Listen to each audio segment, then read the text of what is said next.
Colonialism in the Caribbean. Let's talk about it.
Colonialism in the Caribbean started in the 15th century, mostly around 1493.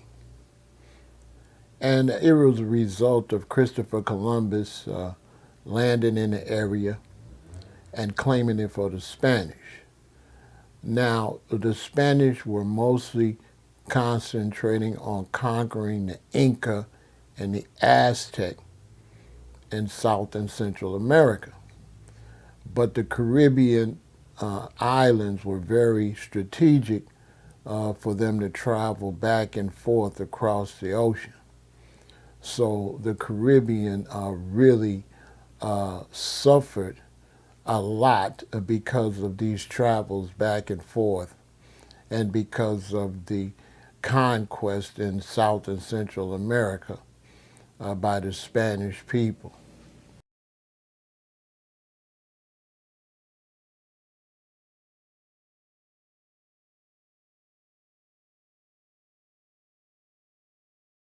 Now, as Spanish settlers started to move into the Caribbean more and more, a lot of the native people of the Caribbean got sick from European diseases, and many of them died. And because so many of them died, the Spanish decided to pull out. And this is when you have the French and the British starting to come into the area really heavily in the 1600s, like 1620s through 1630s. And they started to come into the area heavily. And with the start of the Atlantic slave trade, they started to bring in hundreds of thousands of Africans into the Caribbean to do the work, since so many of the native people had died from the diseases. And so the Caribbean islands really were the main focal point of slavery and really suffered a serious devastation dealing with slavery and the Africans being brought there from Africa. The Caribbean islands was the breeding ground and also the breaking grounds where they took the slaves to break them. So in many cases, when people in America questioned slavery and questioned how many boats and how many slaves came, they failed to realize that many of the slaves were bred once they were brought to the Caribbean, and many of the slaves were bred once they were brought to America. So not all of the slaves came across the ocean.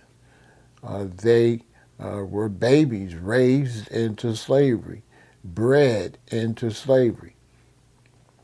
And the Caribbean was a main place for this to happen, all through, Trinidad, Tobago, Jamaica, all over the Virgin Islands, St. Croix, where the Danes were down there doing horrible things to the Maroons to break them.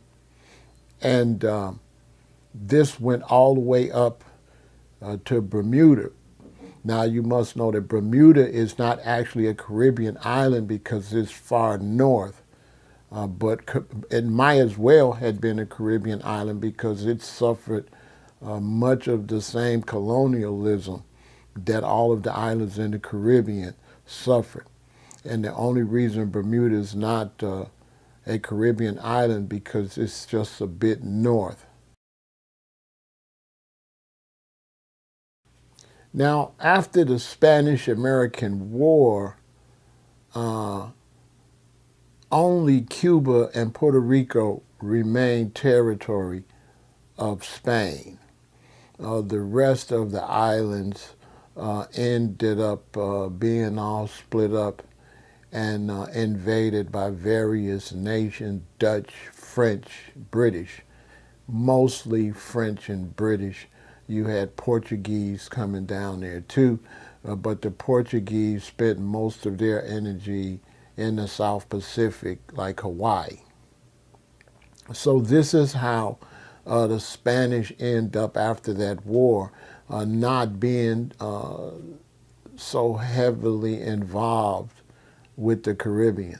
But the British and the French really stepped it up and really came in heavily and really were the backbones of a lot of the slavery that was going on down there.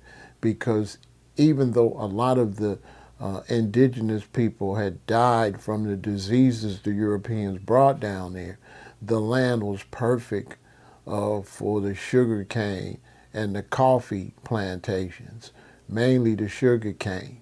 So they were down there beating and mistreating the Africans from Africa to get them to work on these sugar cane plantations. And this was all throughout the Caribbean and Bermuda. And it was really horrible. The black people in those areas suffered tremendously. And it was often said that some of the slaves that couldn't be broke, they would not breed them or bring them to the United States. They would leave them down there or just kill them. Now, before the European conquest in the Caribbean, some of the oldest people known in that area were the people in Trinidad, in that area where you had both Carib people and you also had the Arawak real heavy. You also had Arawak all throughout the Caribbean. But Trinidad has some of the oldest findings of these people. And these people flourished all through that area before the Spanish and the British and the French came down. And the Danes came down. The Danes were very brutal, especially in St. Croix and the Virgin Islands, where they had horrible practices that they did to the Maroon people. The Danes were so brutal in St. Croix, and the slave owners were so brutal in the Virgin Islands that you know, if you did something wrong and they forgave you, you had to, you know, lose a leg or ear, or they would brand you on your forehead. You know, it was a horrible situation all throughout the Caribbean. And some of the punishments was unreal, all down in Jamaica, where they would cut the women's stomachs open and the babies would fall out, and they would stomp the babies to death in front of the women and men and other children. And so the situation was extremely brutal in the Caribbean. In many ways, it was more brutal than it was in the United States. So, like for example, in St. Croix, if there was a plot for an uprising or an escape, and you knew something about it, and they found out, they would brand you on your forehead. It was just unbelievably cruel.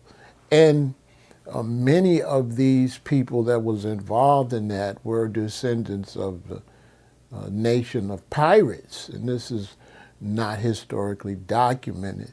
But pirates roamed the seas in those days and took slaves, even of their own Europeans, to do the rowing. And so you had, when you think about pirates, you think about one ship, but you would have fleets of pirate ships that would just be out doing all type of things. And these were some of the people that were early participants in slavery. And so the brutality that they had towards their own European people, they just continued that on to the people of the Caribbean, the Arawak people, the Maroons, and all the brothers and sisters that was taken from Africa. Now, one reason things got so crazy is because when the Spanish started taking all the gold from South and Central America from the Aztec and the Incas, then other countries in Europe wanted a piece of the action. So you had people coming from the British coming, you had people coming from the Netherlands, and you had people coming from France. So it was just an all-out race to come and steal from the people in South and Central America.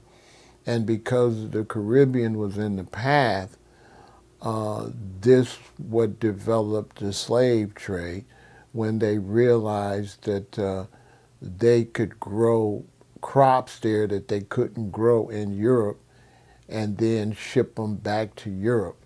This is way before America got in the game. So the originators of the whole slave trade starts with the Spanish. And this is not taught too much in history, but this is a fact. And the black people, the dark people that lived in the Caribbean, the indigenous people, and the brothers and sisters that were brought there in slavery suffered the initial brutality of slavery. Now, although the Spanish tried to control the total area at first in the Caribbean, they mostly focused on the larger islands, Cuba, Trinidad, Puerto Rico, and Jamaica. This is where they focused mostly and did most of the damage. But like I said earlier, because of the plagues and diseases that killed a lot of people, and because of the war, the Spanish-American War, that depleted the forces from Spain. And then that's when you had a big movement with the French and the British, and later the Americans.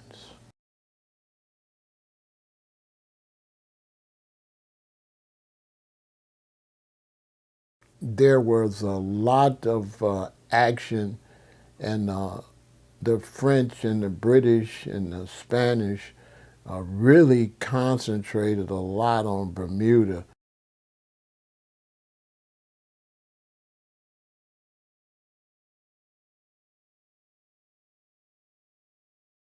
Bermuda, quiet as it's kept, was one of the main places that they also wanted to come in and dominate because of the beauty of the place and because of the weather and the climate allowed them to force slaves to grow all types of crops, especially spices that they could take to Europe.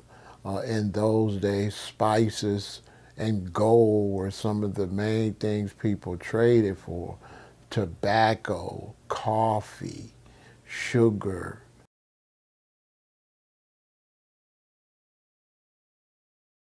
These things were very valuable in Europe, where the climate was not suitable to grow these things, especially up in the Netherlands. And when you start talking about the Danes, that were also very upset with the British because the British had, land that was somewhat better for growing, and the Danes were in a very cold, harsh climate. And this is, if you go back and study, you'll see the major war between the Danes and the British were all about this Viking culture trying to get out of the cold and come down to find better places to live in Europe. And the Danes and the Vikings were known for sailing, so were the Spanish. And so these conquests within Europe spread to conquest of places where black people live, including Africa, the Caribbean, and the brown people of South and Central America.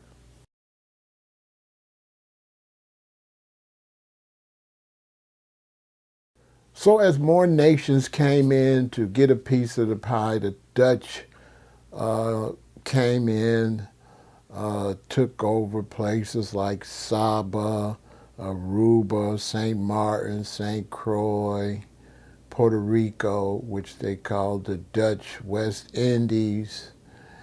The French came in and took a lot of places. The British came in. And if you look at the beginning of this video and notice the Caribbean flags, you'll notice the British flag is a part of a lot of the Caribbean islands' flag, just to show how colonialism is still a huge part in that region.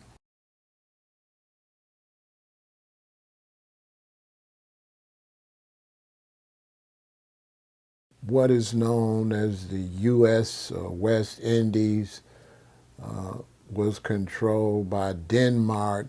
It was called the Danish West Indies, which was mostly the Virgin Island. These were the Danes, some of the most brutal people ever, and they brought their brutality from Europe down to the Virgin Islands, especially St. Croix, and lots of horrible things happened to the Maroons on St. Croix during slavery and during that era. So everyone started coming in for a piece of the pie.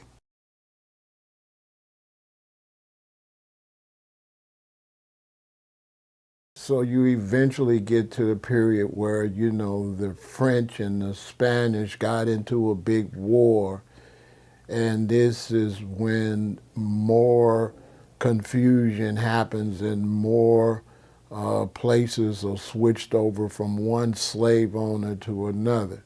So this is how the Caribbean end up split up between so many European nations, because these European nations were going to war over that area. And with the development of agriculture down there, they began to take advantage of the slave trade. And so things just went from bad to worse. It went from terrorizing the indigenous people of these islands to bringing in people from Africa and totally brutalizing them to get them to do the free labor, and so that these European countries could become filthy rich by having free labor and not having to pay for labor. So when you look at the wealth of America and Europe, all of that wealth was built on the backbones of destroying people, killing people, and taking their land, and for, decades and decades of free labor. So these nations just brought in lots and lots and lots of slaves. The British brought in like 1,665,000 slaves.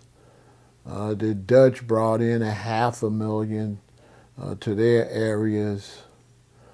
And the French brought in like 1,600,000 slaves to the French Indies. So you had the British Indies, the Dutch Indies, and the French Indies, and they were bringing slaves like crazy by the millions, so that they can take advantage of this free labor and use this luscious land to grow.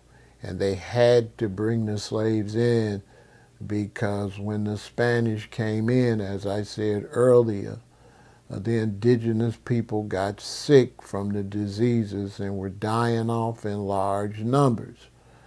And so the land didn't have enough people to work the land, so they brought in Africans to do the work.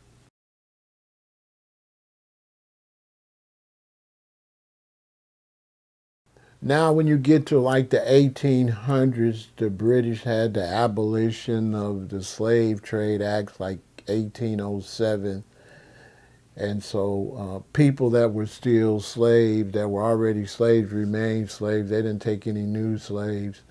And it was like 1830 something before they released the people that were slaves. So this was when some of the slavery eased up with the British Indies, you know. But many of the slave owners, quiet as it's kept, didn't abide by those rules. The same in America, that even though slavery was abolished, back off in those areas where nobody could get to, where there's just hundreds and hundreds of acres, there were people in America that were still slaves until the 1970s. And there's a sister called The Slave Doctor. You can go watch documentaries on that. That a lot of the people didn't know slavery was over until they started hearing about Martin Luther King and the Civil Rights Movement. So you can only imagine just how long people suffered under slavery in the Caribbean and in these farm areas south in the United States. And I wouldn't be a bit surprised if people are still in slavery in many of these places. So in Europe, sugar was a luxury before the 18th century. And after so many people were abused and forced to work in the Caribbean, in the sugarcane fields, then sugar slowly became a necessity in Europe from so much of this free labor and so much of these goods. They're basically stolen because the people are stolen, forced to work. They're not paid, and so everything you harvested was stolen. So when you look at these huge sugar companies, they owe the people in the Caribbean and the black people in the United States, they owe them reparation for the sugar that built these companies.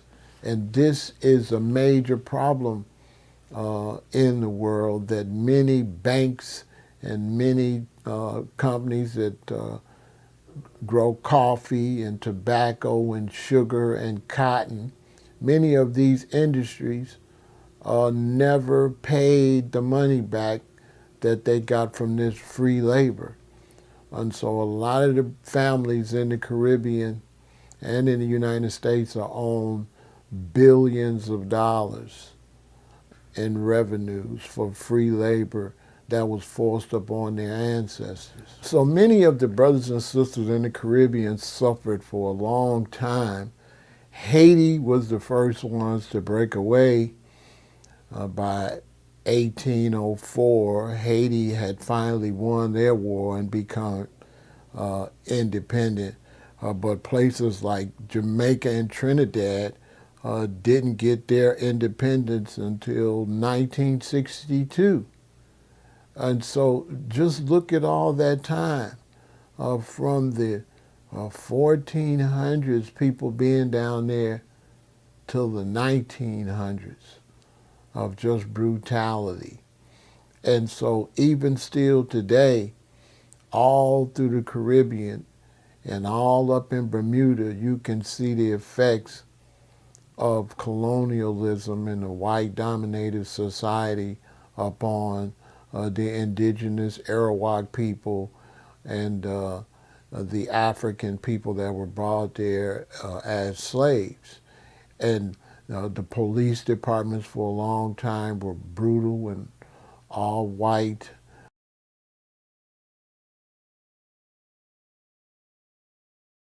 And the system in the Caribbean was set up to keep the black people down and to keep them oppressed. And so when you start getting to the Black Power era in the United States, this started to spread through the Caribbean. So, and some other islands like Bermuda. And so Bermuda was paying attention to what was going on with black people in America. And they began to rise up in the 70s. And you had a group called the Black Beret.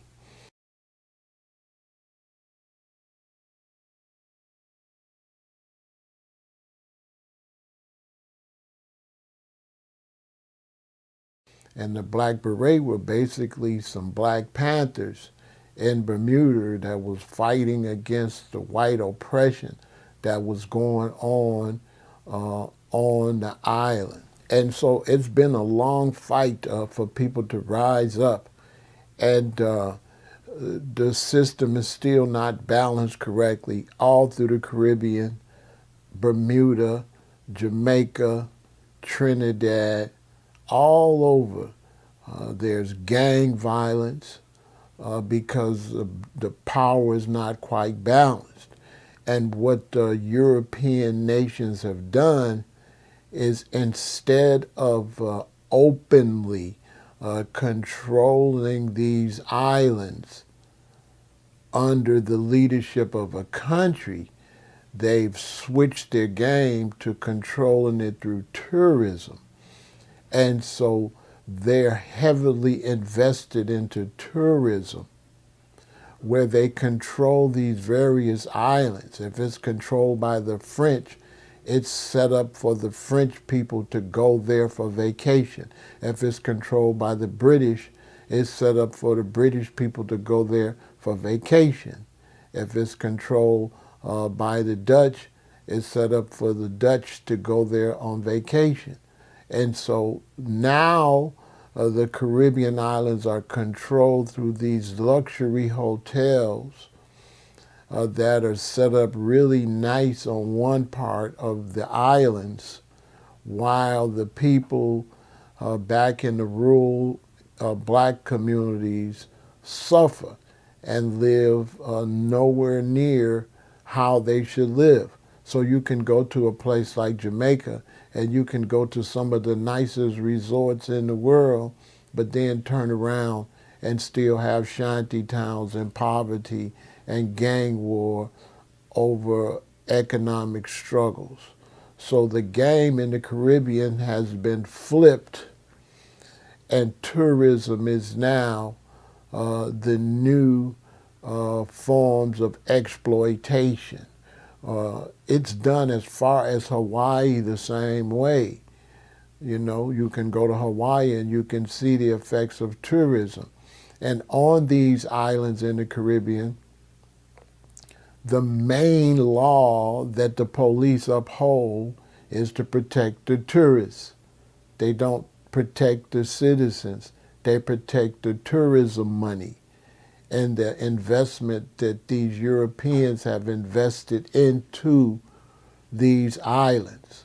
So there's a huge imbalance all throughout the Caribbean and in Bermuda, where the people are still under oppression and still under colonialism, but is done through these fancy airlines and these fancy hotels.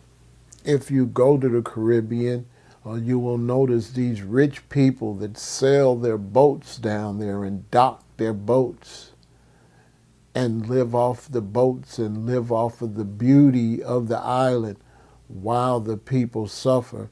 And the people have to a lot of times have their little booths or whatever and hustle to sell whatever type of novelties they could sell to the tourists.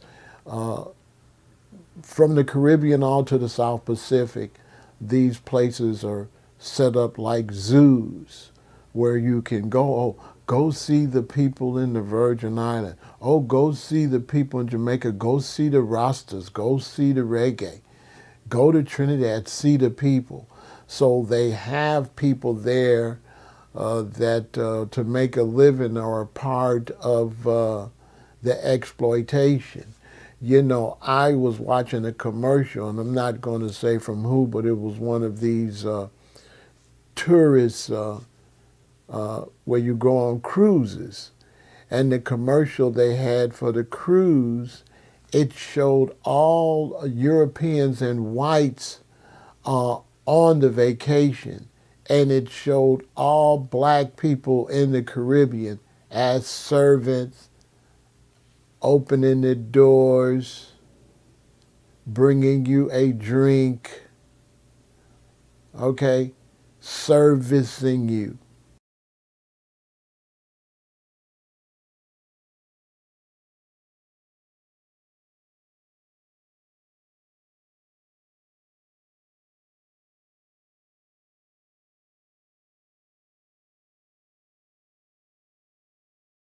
And so they have the black people on these Caribbean islands as servicers. You just service the Europeans. And the Europeans come and live the wonderful life of a rich person or a successful person. And the black people are portrayed as nothing but servants. And this is modern day colonialism still going on all throughout the Caribbean and even here in the United States. And it's disgusting. Now, of course, I have solutions, and this is to all the black and brown people throughout the Caribbean. You all's solution is to break away from whatever country is claiming you and to become one nation, okay? You must do something new.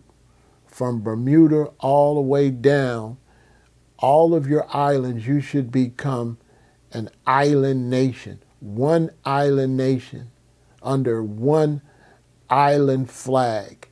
And you all, politicians should all work together like a United Nations or like a Congress or a Senate to do what's best for all of your Caribbean islands and exclude European countries from your business and take control.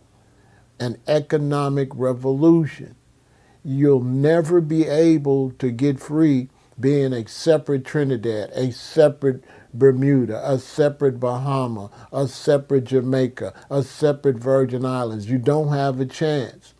You all must unite and come up with a new name and be basically a country of islands, right? Become a unified country, okay?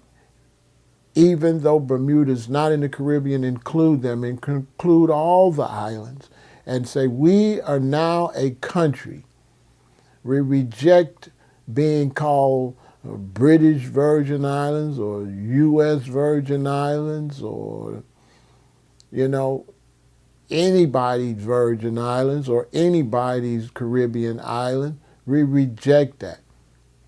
We are now one united country of islands that are going to look out for the benefit of our own people We're going to control our own tourism. If the big hotels and stuff want to leave, fine. Take control of your resources and build your own hotels. Build your own casinos and your own restaurants that's going to benefit the people there, okay? And unite your police departments and your military. So now you can have some control over the gang situations, because people have exploited the division amongst you and used your islands to also run drugs from South and Central America, and use your island as holdover posts for the drugs. And because of that, drug addiction has also swept through the Caribbean islands and Bermuda, because so many drugs have been coming through there. So many drugs float up on the coast and up on those islands out there. They float up on the coast of South and Central America. Anybody from Belize could tell you anytime kilos of cocaine might just float up on the shore. So the same in the Caribbean. And so the only hope for the Caribbean and Bermuda is to unite as one nation of islands, and for you all to start electing rulers that want to do that. If you have someone that is the prime minister of your island that does not want to unite with all the other prime ministers of the other island, don't vote them in, because no island can go against a nation. No island can go against France. No little island can go against America. No little island can go against the Dutch or the British. But together, you can go against them and take your power and your clout and start working with black people from Africa that should also unite, and working with black people in America and create a black tourist industry.